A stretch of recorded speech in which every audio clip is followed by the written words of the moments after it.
रहतो आनमावे बरांड रहतो।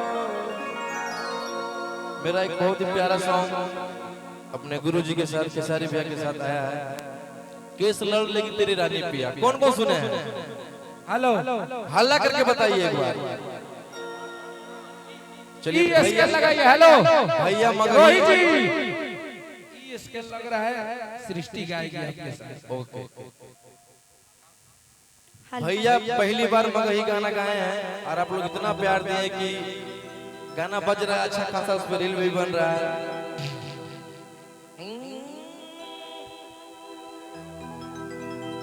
ढेर हो पुण्य अब पाप हो तो मुनिया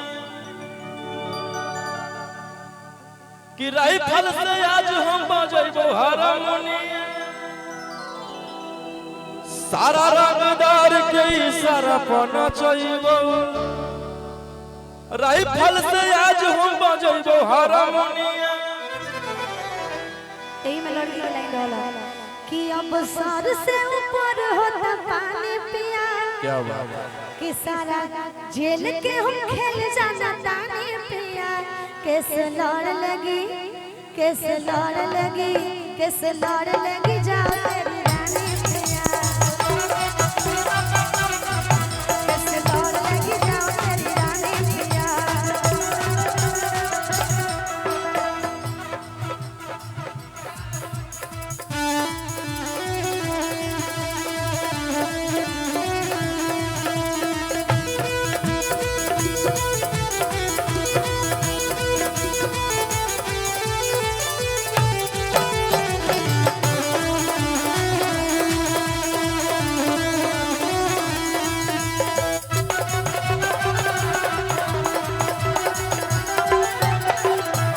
हेलो कि हम भइनी सीधा त बिगड़ गेलै दुनिया।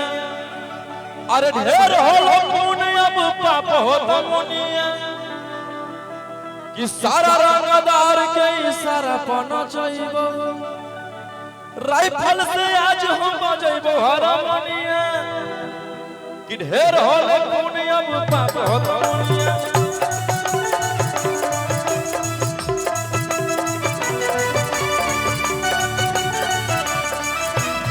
भैया भैया अभी अभी आप लोग इतना प्यार दे रहे हैं कि जैसे आप लोग भोजपुरी को प्यार दे रहे हैं वैसे ही मगही को प्यार दे रहे हैं, क्योंकि मगही भी मेरा बिहार का ही भाषा है और मगही का जब भी नाम आता है तो पहले जेले स्टार के आएगा, पहले रोशन रोही आएगा तभी दूसरा में कोई आएगा। और मेरी एक बहुत ही अच्छी मूवी आ रही है जेल स्टार। हाँ बस इसी मंथ में जुलाई में लग जाएगी और बिहार यूपी झारखंड जहाँ जहाँ सिनेमा घर है वहाँ लगेगी। आप लोग प्यार दीजिएगा कि हम बनी सीधा त बिगड़ गेलै दुनिया और ढेर होलो पुण्य अब पाप हो तो मुनिया कि सारा रंगदार के इशारा पर नचैबो, अरे राइफल से आज हम बजेबो हारमोनिया कि अब सर से ऊपर होता पानी पिया। सारा जेल के हम खेल जाना तानी पिया। कि कैसे लड़ लगी, कैसे लड़ लगी, कैसे लड़ लगी जाओ तेरी रानी पिया। कैसे लड़ लगी जाओ तेरी रानी पिया।